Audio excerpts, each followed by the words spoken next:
Hi. How to win a better position? How to transfer your positional advantage into a win?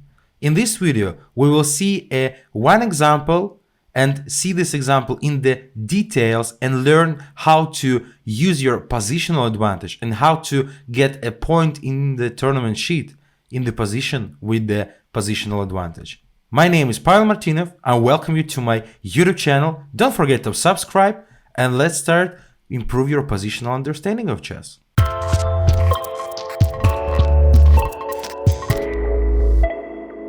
This position appeared in the game between Emanuel Lasker and Jose Capablanca in their match for a crown.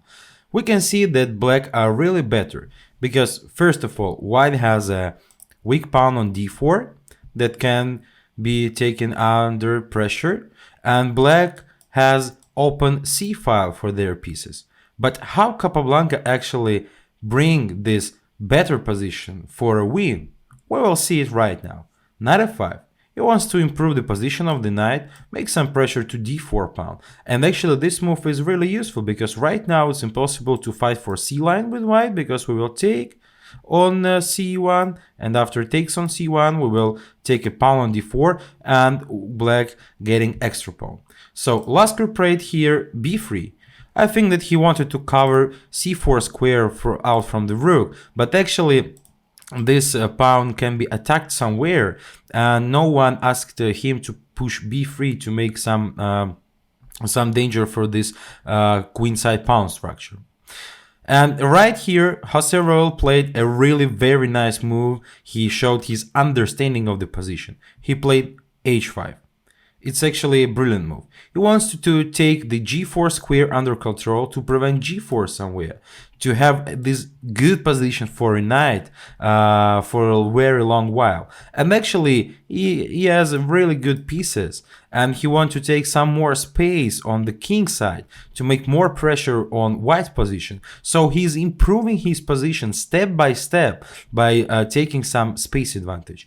Right here, Lasker needed to play knight g3. The idea is to exchange knights because all exchanges are good for white. I mean, especially knights, because this knight was really active. This knight was passive, staying on e2, just covering the d4 pawn, and that's it. But okay, this position is better for black because they're totally controlling the c file and they have some fields to get in. But still, without knights, it's more comfortable for white. Lasker played h3. And here Capablanca pushed h4. Again, a very nice move. Right now, this knight is on f5 is kind of untouchable. It's no more knight g3 in the game, and Jose Royal fixed this pawn structure on the king side. For example, if white will play somewhere g4 after takes, this pawn structure is ruined and the king is in a dangerous position as well. So and how we will see this pawn on h4 actually cutting this king as well, because even if he will play to h2, he will feel himself uncomfortable because the g3 square is not for him. This pawn is controlling g3 square. So all of this will be important in the next steps of the game. We will see this. So queen d3 Lasker played, rook c6. Again, a nice move. Capablanca doing everything step by step. He plays the rook to a better position to c6. Somewhere he can push a queen to c7 to double on the c line, and the rook will be first, the queen will be second. It's better construction than another one because rook can go up to some weak fields like c2 and make some pressure to white position. King f1, g6.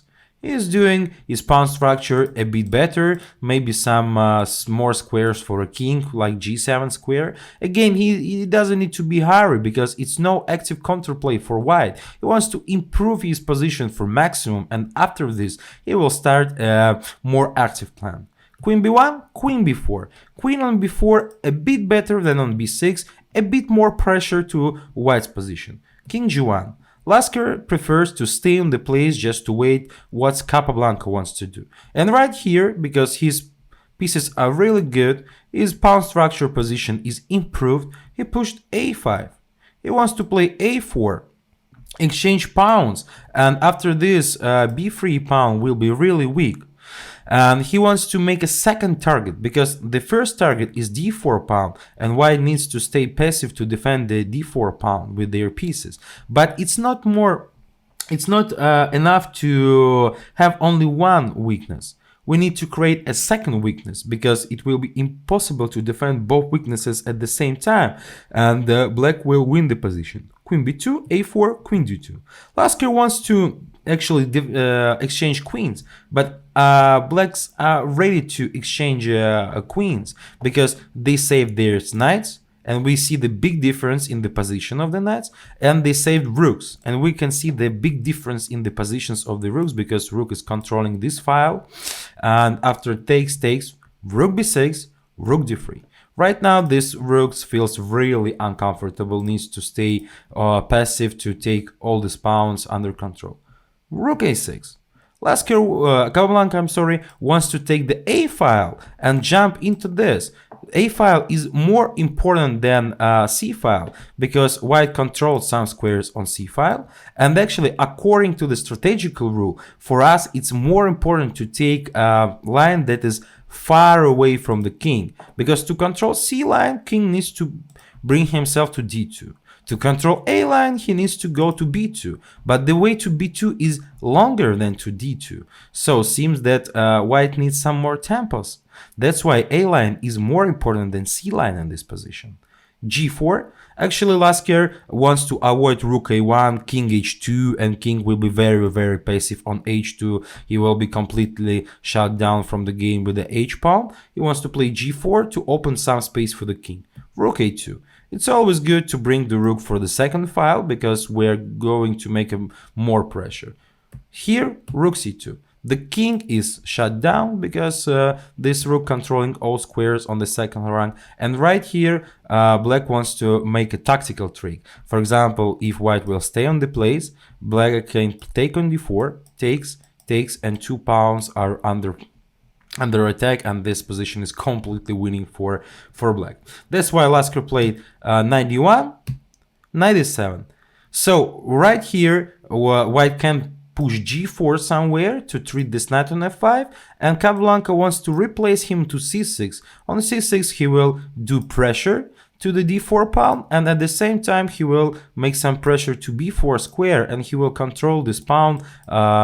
This pawn can't go to b4 and can't go up. So this pawn, yes, it's a passing pawn, but at the same time here is a big weakness of white position, and like a passing pawn, this pawn is not going up. Knight c3, here, knight c6. Knight d1. Again, Capablanca wanted to take on d4 somewhere. The tactical trick. Here, rook b1.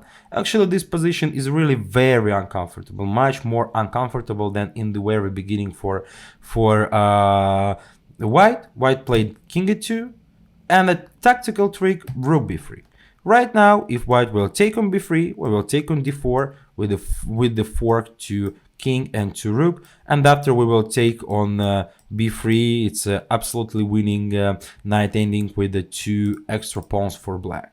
So that's why in the game Lasker preferred to stay on the place, and actually he wanted to see how Capablanca will win this position, because it's only 4 versus 3 pawns. The material is not that big, and white has some chances for the draw. But Capablanca started to play really good. Knight c3, knight e7. Right now Capablanca wants to use the bad position of the king on e3. Here, check, here, g5. Again, very good move. So we don't need to be hurry with black, because again, it's no active counterplay for white. White just need to stay in the place, covering this pawn with their passive pieces. Black wants to take some more space on king side. Probably after this they will connect the king to the game, but first of all they want to annoy white with this taking of space advantage, and want to see the reaction for white. It's very uncomfortable to play such positions with white because it's no active ideas for white side. g4, knight d6. Right here we can see that this pawn structure is better for black. The h3 pawn can be a weakness somewhere, and this pawn is fixed by a pawn on g5 because we can't play h4 somewhere. Here, knight d4. This square is also weak because it's no more f pawn for white, and black wants to improve their position of knight and rook. After here, after Lasker played king f1, rook b1 here, here, check here, here, and we can see that this knight is like very good in the center. That is a very passive knight. The rook is very active. This rook can go out somewhere because I will for sure make a treatment to the d4 pawn and take this pawn, and I will have 2 extra pawns. King f1, king g7. It's a time to connect our king to the game, to have a final shot for white. Here, king g6. Here, f6. Again, hurry up, but slowly. It's a real idea of the endgame. Probably we will push f5. Probably we will push e5.